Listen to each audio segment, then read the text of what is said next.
بسم الله الحمد لله والصلاة والسلام على رسول الله وعلى آله وأصحابه ومن والاه أما بعد السلام عليكم ورحمة الله وبركاته الله تبارك وتعالى رمضان لما قنيت كرمضان عنده سوستنيا كزام بلاي لما زوم سلابكان الله نيام سجنا كري يا رمضان وركاما كان النار لتوچن فاقبابو لنتقم خير ነገር ላይ ለንሽከዳደም ልንፈትን ይገባና ዱንያ የአኺራ መዝርዓ ናት። ዱንያ ላይ ያልዘራ ሰው አኺራ የሚበላው አይኖረውም። ዱንያ ላይ የገበያ ለየት ያሉ ቀናቶች እንዳሉት ሁሉ የዱንያ ስራ ለአኺራም ስራ እጥፍ ድርብ አጅር የሚያሰጥባቸው ስራ ተቀባይነት የሚያገኝባቸው አላህ ባሮቹን ይበልጥ ለመልካም ስራ የሚያግዝባቸው መልካም አጋጣሚዎች አሉ። ከዚህ አንዱ ረመዳን ሲመጣ የምንነሽጠውን ያክል እያንዳንዱን ቀን በንቃት ዒባዳ ያለማድረግ ችግር ብዙዎቻችን ዘንድ ይስተዋላል። ረመዳን ሲመጣ የመጀመሪያ ቀናቶች ላይ መስጂድ ሞልቶ በረንዳ ሞልቶ ሰዎች ኸይር ነገር ላይ ሲሽከዳደሙ ነው የሚታየው።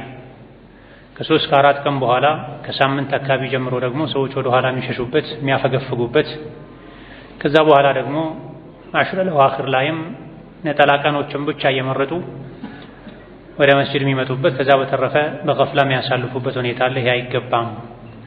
ወደ ረመዳን ማብቂያ ወደ መጨረሻው በተጠጋም ቁጥር ንቃት፣ ትጋት ልንጨምር ነው የሚገባን። አልኡሙሩ ቢኸዋቲሚሃ ተብሏል። ነገሮች የሚለኩት በፍጻሜያቸው ነው ተብሏል። ፍጻሜያችን እንዲያምር ረመዳንን መጀመሪያ በገባንበት ንቃት፣ ጉጉት ልንሸኘው ይገባል። የተወሰኑ ጥያቄዎችን በማየት በመመለስ ፊት ለፊታችን ያሉ የተወሰኑ ደቂቃዎችን ምናሳልፍ ይሆናል። ዛሬ ከምናያቸው ጥያቄዎች የመጀመሪያው ሶላት ውስጥ በጃህር በጀማዓ አሚን በሚባል ጊዜ ማእሙሙ ተአሚን ወይም አሚን ማለቱ ኢማሙ አሚን ብሎ ከጨረሰ በኋላ ነው ወይስ ወለዷሊን ብሎ ከጨረሰ በኋላ ነው መሆን ያለበት? ከመላኢካዎች አሚን ጋር የገጠመ የተባለው የትኛው ነው ይላል። ሁለቱም በሐዲስ ተነግሯል። ኢማሙ ወለዷሊን ሲል አሚን በሉ የሚል ሐዲስ አለ። በሌላ ሐዲስ ደግሞ የሱ አሚን ከኢማሙ አሚን ጋር የገጠመለት ሰው ከመላኢካ አሚን ጋር ይገጣጠምና ይህን እድል ያገኘ ሰው ያለፈው ወንጀሉ ይሰረዝለታል ተብሏል። ከሁለቱ ሐዲሶች በመነሳት ኢማሙን ጠብቆ ኢማሙ አሚን ሲል አብሮ ሲጀምር አብሮ መጀመር እንደሚቻልም ተነግሯል። አይ ገና ወለዷሊን እንዳለ አሚን ማለትም ይቻላል ተብሏል። ሁለት የተለያዩ ሐዲሶች ናቸው። ነገር ግን ማስማማት ይቻላል። ኢማም ወለዷሊን ካለ በኋላ አሚን ወደ ማለት ስለሚሄድ ወለዷሊን ብሎ አሚን ሲል እናንተ መብራችሁ አሚን በሉ ማለት ነው። የተሻለውም ይሄ ነው፣ ኢማሙን ጠብቆ አሚን ማለት ነው። በይነ ሰጅደተይን በሁለት ስጁዶች መሃል ስንቀመጥ አመልካች ጣታችን ማንሳት እንዴት ይታያል? አብዛኞቹ የፊቅህ ሊቃውንት ዘንድ በሁለት ስጁዶች መሃል ቁጭ ሲባል ጣት አይነሳም፣ ተዘርግቶ ነው የሚቀመጠው። ቀኙም ግራውም ጉልበት ጫፍ ላይ ጭን ላይ ነው የሚዘረጋው። ነገር ግን በጣም ጥቂት ሊቃውንት በሁለት ስጁዶች መሃል አመልካች ጣት የቀኝ እጅ ጣት መያዝ አለባት፣ ተቀስራ መያዝ አለባት የሚል አቋም አላቸው። እዚህ የሚያቀርቡት ነቢዩ አለይሂ ሰላቱ ወሰላም ሶላት ላይ ሲቀመጡ እጃቸውን መዳፋቸውን ጉልበታቸው ላይ ይዘረጉ ነበረ፣ አመልካች ጣታቸውን ለይተው ይዙ ይቀስሩ ነበር የሚለውን ጥቅል አገላለጽ በመያዝ ነው። ከዚህ በተጨማሪ በአንዳንድ ዘገባዎች በሁለት ስጁዶች መሃልም እጃቸውን ቀስሮ ይዙ ነበር የሚል ዘገባ አለ። ነገር ግን ያ ዘገባ ሻድ ነው ተብሏል።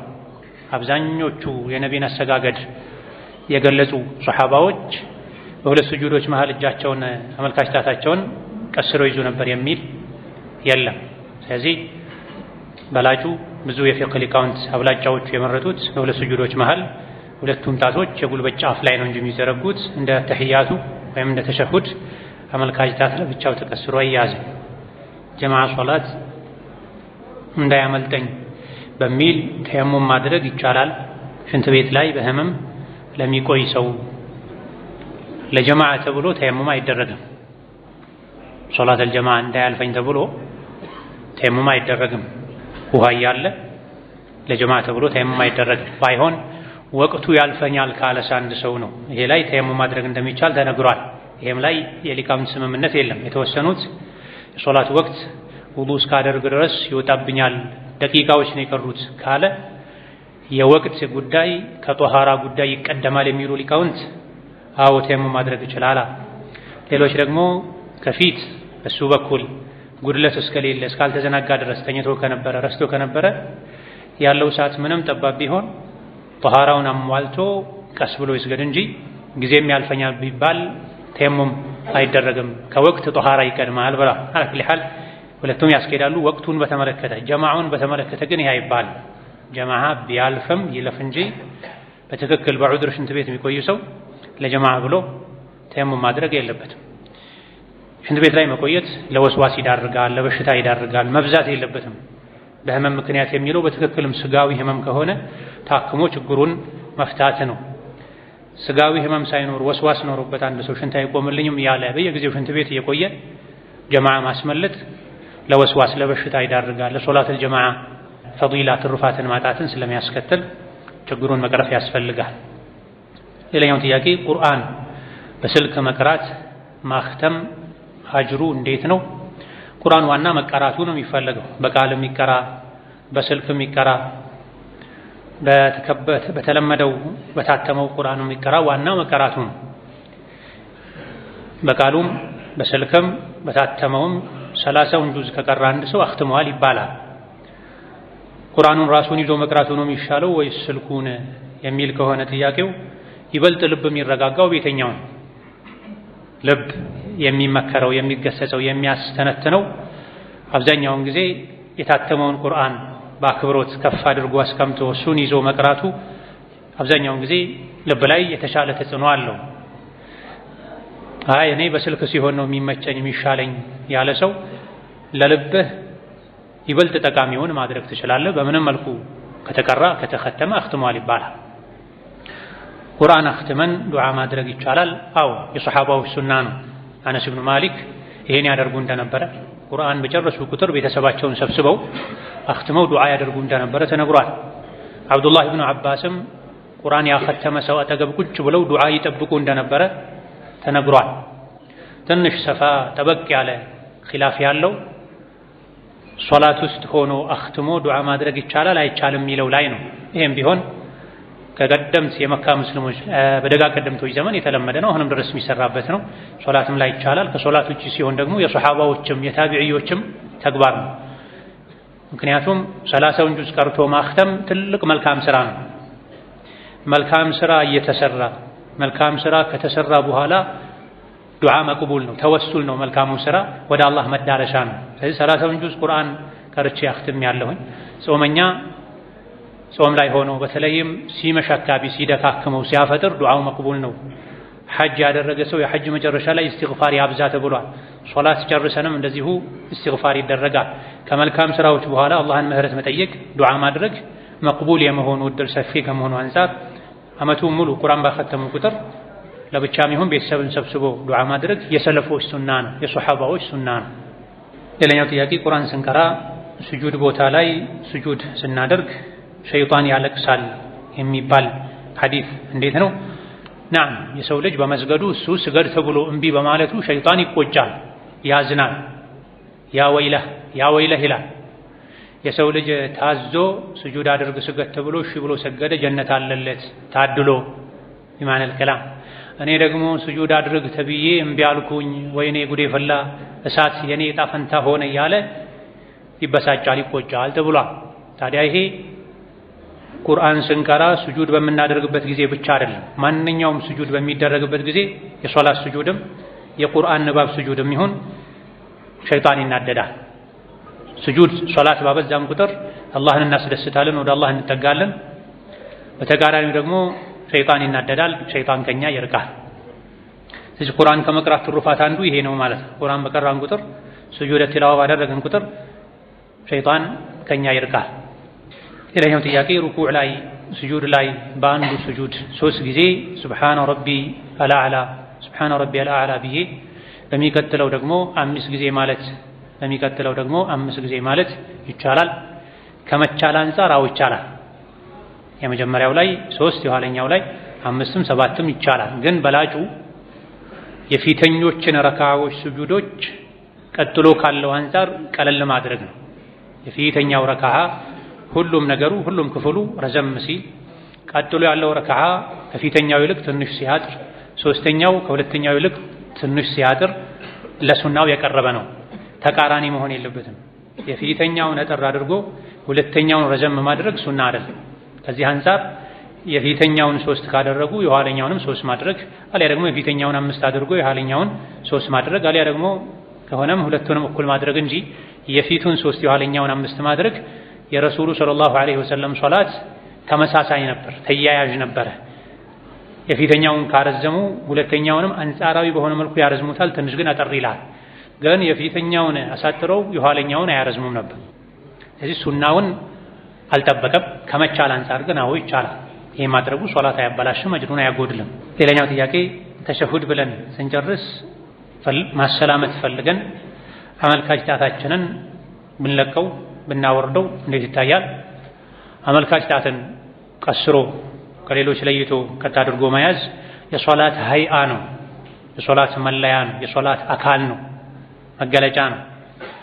ቁጭ ሲባል ለተሸሁድ ቁጭ ሲባል አመልካች ጣት የቀኙ ቀና ተደርጎ መያዝ አለበት። በየመሃሉ ዱዓ ሲደረግ በትንሹ መንቀሳቀስ አለበት።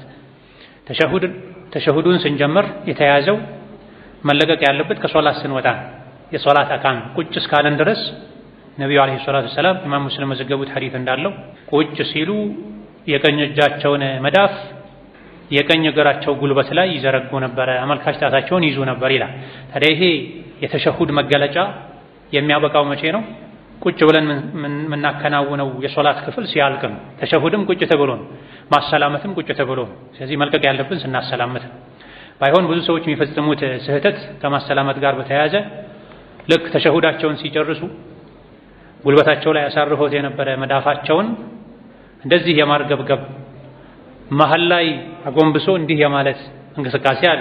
ይሄ ቁርአንም ሐዲስም ላይ የሌለ በል ነቢዩ ያወገዙት እንቅስቃሴ ነው። አንዳችሁ ሲያሰላምት ምን ነው እንደበረገገ ፈረስ ጭራ እጆቹን ያነሳል ብለዋል፣ አውግዘዋል። ብዙ ሰዎች ተሸሁድ አድርገው ልክ ሲጨርሱ መዳፋቸውን ብድግ ቁጭ አድርገው ያ ደግሞ አርገብግበው መልሰው ነው የሚያሰላምቱት። አንድ ስህተት ነው፣ ይሄ በሐዲስ ተከልክሏል። ሌሎች ደግሞ መሀል ላይ የሌላ እምነት ተከታዮች እንደሚያማትቡት መሀል ላይ እንደዚህ ብለው ሰላሙ አለይኩም እንደገና መሀል ላይ እንደዚህ ብለው ሰላም አለይኩም ይሉበት ሐል አለ። ሶላት ላይ ዒባዳ ላይ አዲስ ነገር መጨመር አይገባም። ይሄ የለም። የሶላት እንቅስቃሴ በሱና የተገደበ ነው። የሌለ እንቅስቃሴ መጨመር አይገባም። ሌላኛው ጥያቄ ብዙ ቦታ መስጂድ ላይ የሚሰማ አንድ ሐዲስ አለ። ከመረጃ እና ከትርጉም አንፃር እንዴት ይታያል? ሐዲሱ የሚለው የረመዳን 10 የመጀመሪያ ቀናት እዝነት ያለበት፣ ሁለተኛው 10 ምህረት፣ ሶስተኛው ደግሞ ከእሳት መዳን ያለበት ነው የሚል ሐዲስ ነው የሚል ጥያቄ ነው። ነዓም ይሄ ረመዳን ላይ ብዙ ቦታ የሚሰማ ሐዲስ ነው። ሐዲሱ እንደ ሰነድ ضعيف ነው። ሐዲሱ እንደ ሰነድ ضعيف ነው፣ እንቅጣዕ አለበት። ሰዒድ ኢብኑ አልሙሰየብ ከሰልማን አልፋሪሲ ነው ያስተላለፉት። ሰዒድ ኢብኑ አልሙሰየብ እና ሰልማን አልፋሪሲ አልተገናኙም በአካል። ሌሎችም ምክንያቶች አሉት። ሐዲሱ እንደ ሐዲስ እንደ ሰነድ ضعيف ነው። ማዕናው ግን ሶሒህ ነው። ማዕናው ትክክል ነው። ሐዲሱ ሰነዱ ضعيف ነው ማለት የዘገባ የመጣበት መንገድ ደካማ ነው፣ ግን የያዘው መልእክት ግን ከሌላ ጥቅል የሸሪዓ ማስረጃዎች አንፃር ሲታይ መልእክቱ ትክክል ነው። እንደዚህ ነገር ሐዲስ ላይ የሚታወቅ ነው በሰፊው። ሐዲሱ የመጣበት ሰነድ ደካማ ይሆናል፣ መልእክቱ ግን ከጥቅል የሸሪዓ ሕግ ጋር ማይጋጭ ከሆነ ሰነዱን የመጣበት መንገድ ትክክል ነው ብለን ባንቀበልም ግን መልእክቱ ትክክል ነው እንላለን ማለት ነው። ረመዳን የመጀመሪያ 10 ቀናቶች ረሕመት ናቸው። የመሀለኛ 10 ቀናቶች ምህረት ናቸው። የመጨረሻ 10 ቀናቶች ደግሞ ከእሳት ነፃ የሚወጣባቸው ናቸው ይላል። እንደ ሰነድ ضعيف ቢሆንም ማዕናው አወልሁ ረሕማ መጀመሪያው ላይ ሰዎች ወደ አላህ ይመለሳሉ፣ መስጂድ ይገባሉ፣ በዚህ ረሕመት ያገኛሉ። መሃሉ ላይ ደግሞ ከፊት አላህ ስላዘነላቸው ምህረት ያደርግላቸዋል። በዛው ከቀጠሉ ሶስተኛው ላይ ደግሞ ያዘነላቸው የማራቸው ባሮቹን ከጀሃነም ነፃ ያወጣቸዋል። ስለዚህ መልእክቱ ትክክል ነው። ሰነዱን ግን ነቢ እንዲህ ብለዋል ብሎ ለማስተላለፍ የሚያስችል ስላልሆነ መጠንቀቁ መልካም ነው። እንዳጠቃላይ ረመዳን የምህረት ወር ነው፣ የእዝነት ወር ነው፣ ከጀሃነም ነፃ የሚወጣበት ወር ነው ይባላል። እንዳጠቃላይ ሙሉ ረመዳን የምህረት ወር ነው። ሙሉ ረመዳን ከጀሃነም ነፃ የሚወጣበት ወር ነው። ሙሉ ረመዳን አላህ ተባረከ ወተዓላ ባሮቹን ይቅር የሚልበት ወር ነው። እነዚህ በተለያዩ ሐዲሶች ተነግረዋልና 10 ብሎ መከፋፈሉ ሐዲሱ ትክክል አይደለም። ሙሉ ረመዳን ላይ መግፊራ ካለ 1/10ኛውም ላይ መግፊራ አለ። ሙሉ ረመዳን ላይ ዒትቅ ካለ 1/10ኛውም ላይ ይበልጥ ዒትቅ አለ ማለት ይቻላል። ሌላኛው ጥያቄ ደርስ የተሰጠ መስጂድ ውስጥም ውጭም ላይ ቁርአን የሚቀሩ አሉ እና መቅራት ይቻላል ወይ? ይሄ ኢሽቲጋል ቢልመፍዱል ዐኒል ፋዲል ይባላል። በላጩን ትቶ በተበላጩ መጠመድ ይባላል። የፊቅህ ሊቃውንት የሸሪዓ እውቀት የተሰጠ የሸሪዓውን እውቀት ትቶ ቁርአን የሚቀራ ሰው ጃሂል ነው ብለዋል። በላጩን ትቶ ተበላጩ ላይ ተጠምዷል ብለዋል። ቁርአን ሱና ዒባዳ ነው። የሸሪዓ እውቀት ዋጅብ ዒባዳ ነው፣ በአጅር ይበልጣል። በልቅ ጊዜ ሌላ ጊዜ ቁርአን መቅራቱ በአጅር ይበልጣል። ዒልም የተሰጠ ከሆነ ግን የሸሪዓ እውቀት የተሰጠ ከሆነ መላኢካ የሚታደመው ስፍራ ነው። ዒልም ላይ ሰብሰብ እንድንል ሸሪዓ አዞናል። ስለዚህ ዒልም የሸሪዓ እውቀት የተሰጠ ፈንጠር ብሎ ገለል ብሎ ቁርአን መቅራት አላዋቂነት። በሌላ ሰዓት ቁርአን መቅራት ይቻላል። የደርስ ሰዓት ያልፋል፣ ያልቃል። ቁርአን ግን የትኛውም ሰዓት የትኛውም ቦታ ላይ መቅራት ይቻላል፣ አያልፍም። የግል ዒባዳ ነው። ስለዚህ በላጩ የዕልም ሰዓት ላይ ዒልምን ማድመጥ ነው። ዒልሙ የምታውቀውም ቢሆን ሙዛከራ ይሆናል፣ ሙራጃዓ ይሆናል። መላኢካ የታደመበት ቦታ ላይ በመገኘት ምህረት ያስገኝልሃል።